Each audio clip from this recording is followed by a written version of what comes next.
नमस्कार मैत्रिणींनो, तर मुलांच्या डब्यासाठी हेल्दी मटकी भेळ किंवा मुगाची भेळ कशी तयार करायची याचा व्हिडिओ आहे।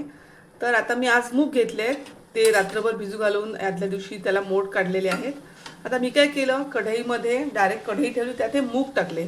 ओके, मूग टाकल्यानंतर मी त्याच्यामध्ये तेल टाकलं, थोडंसं तेल टाकलं, भाजीसारखं नाही टाकलं। त्याच्यानंतर हळद टाकली, तिखट टाकलं हवं तेवढं। ठीक आहे, ही चिंच आपल्याला टाकायची आहे। त्याच्यानंतर आपल्याला हा गूळ टाकायचा आहे आणि टाकायचं आहे मीठ। ओके, आणि हे सगळं मिक्स करायचं पहिल्यांदा थोडंसं पॉवरफुल करून, म्हणजे चव चांगली येते। याची डिटेल रेसिपी मी लिहिणार आहे। ठीक आहे, आता हे असं मिक्स केलं मी। ही अतिशय हेल्दी भेळ आहे मुलांच्या डब्यासाठी। ओके,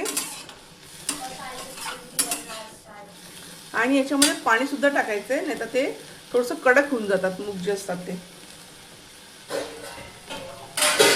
ओके, आता याच्यामध्ये शिजण्यापुरतं थोडंसं पाणी, किंचितसा रस्सा भेळला राहिला पाहिजे असं थोडंसं आता पाणी टाकलेलं आहे। आता हे फक्त 10 मिनिटं आपल्याला शिजवायचं आहे। ओके, आणि स्टार्टिंगला फुल पॉवर ठेवा, चव चांगली येते। नंतर पॉवर कमी करा। आता मी फुल पॉवर केलं आहे सध्या। तर मुलांच्या डब्याला काय द्यायचा प्रश्न असतो, तर वेगवेगळ्या रेसिपीज मी शोधून काढल्या आहेत, तर तुम्ही बघत राहा। आता बघा, आपली मटकी ही मूग शिजलेले आहेत। आज मुगाची आपण भेळ करतोय। आता बघा, याच्यामध्ये किंचितचं तुम्हाला पाणी दिसेल, याशिवाय कमी पाणी तुम्ही ठेवलं तरी चालेल। ओके, आता काय करायचं आपल्याला, आपले मूग शिजलेले आहेत। आता हे आहेत मुरमुरे, हे 30 सेकंद लागतात भाजायला। याच्यामध्ये तिखट तेलमीठ टाकून फक्त भाजून घ्यायचे। ओके, आता डब्यामध्ये ही भेळ भरायची कशी मुलांच्या।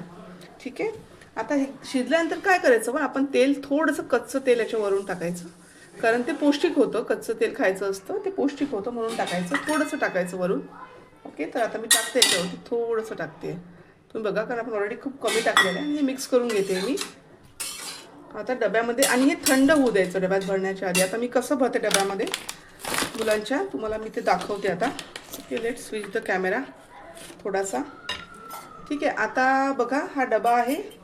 आता काय करायचं की या खोलगट भागामध्ये डब्याच्या, कुठलाही डबा घ्या तुम्ही, त्यात खोलगट भागामध्ये आपण काय करायचं, त्याच्यामध्ये ही मटकी टाकायची। ओके, आता मी तुम्हाला फक्त, आणि तुम्ही बघा, आता अंदाजे ही 1 चमचा आहे मटकी, सॉरी मूग किंवा मटकी। ओके, ही टाकली आहे मी। आता काय करायचं, ह्याच्यावरती हे कांदे टोमॅटो एकदम बारीक कापून घ्यायचे, ते मिक्स करायचे। 1 कांदा आणि 1 टोमॅटो आता हे टाकते मी। आता माझ्या मुलांना खूप लहान वयापासून सवय आहे, त्यामुळे ते असल्या भाज्या बिज्या काही फेकत नाहीत, सगळं खातात। ठीक आहे, आता हे मिक्स करून घ्यायचं। आता याच्यामध्ये पण अजून बरंच काय काय तुम्हाला टाकता येतं, पण हे मिक्स केलं मी आता। ठीक आहे, हे थंड झालं आहे। आता काय करायचं, आता हा डब्याच्या वरचा भाग आहे। आता या वरच्या भागामध्ये मी काय करते, हा भाग याच्यावरती ठेवला। ठीक आहे, आता याच्यामध्ये बघा तुम्ही, हा घरी बनवलेला पोह्यांचा चिवडा, याच्यामध्ये शेंगदाणे खोबरं, आपण जो महाराष्ट्रीयन स्टाईल चिवडा बनवतो तो आहे। ठीक आहे, तो चिवडा घेतला मी थोडासा, चिवड्याचं प्रमाण थोडंसं कमी घेतलं आहे मी। ठीक आहे, त्याच्यानंतर मी आता मुरमुऱ्यांचं प्रमाण थोडं जास्त घेतलं आहे। ठीक आहे, आता हे मुरमुरे टाकले मी, हे मिक्स केलं आहे।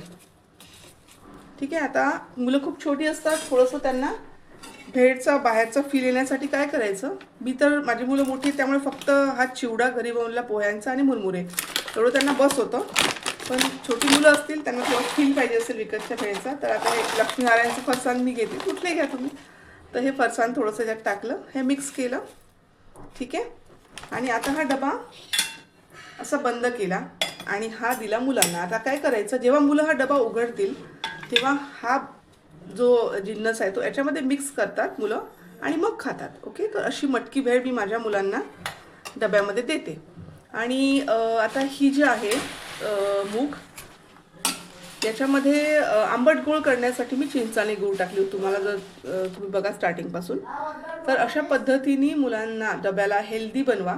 आणि ही भेळ दोन्ही सोबत चांगली लागते, म्हणजे मुगासोबत पण चांगली लागते, मुगाची केली तर, आज मुगाची केली मी, मटकीची पण छान लागते। त्याचा व्हिडिओ मी करून टाकणार आहे। तर अशा भरपूर रेसिपीज शॉर्टकट मी करत असते। ओके, तर शॉर्टमधला व्हिडिओ तुम्ही मी केलेला आहे, तर तो त्याच्यानंतर तुम्ही हा व्हिडिओ बघा। आणि मुलांना हाय प्रोटीन, मुगामध्ये हाय प्रोटीन असतं आणि मुलांना अशाच प्रकारच्या नाश्त्यांची सवय लावा. खूप लहान वयापासून माझे मुलं 8 महिन्यापासून खातातच तुम्ही समजा. त्यामुळे ते कुठलेही कांदे टोमॅटो काढून फेकत नाहीत, कारण त्यांना सवय पडलेली आहे ते खाण्याची. खूपच स्वादिष्ट लागते. आंबट गोड तुम्ही प्रमाण ठरवा. ठीक आहे. धन्यवाद. रेसिपी आवडली असल्यास शेअर नक्की करा आणि मुलांना चांगलंच खायला घाला आणि तुम्ही पण असं नेऊ शकता डब्यामध्ये. आता हे सगळं आपलं मिक्स झालेलं आहे. आता हे प्रमाण कसं ठरवायचं तुम्ही बघा. आता हे साधारण 1 चमचा मटकी आहे आणि मटकीपेक्षा थोडंसं म्हणजे समजा 100% मटकी असेल तर 70% हे प्रमाण ठेवायचं. ओके. म्हणजे मुलांच्या पोटात मटकी पण भरपूर जाईल आणि हे पण भरपूर जाईल. ओके. आणि हा घरी केलेला पोह्यांचा चिवडा, त्यात शेंगदाणे वगैरे आहे, त्यामुळे तो हेल्दीच आहे. फरसाण काय नॉमिनल आहे फक्त. तर करून बघा. अशी वेळ आवडल्यास कमेंट्समध्ये नक्की लिहा.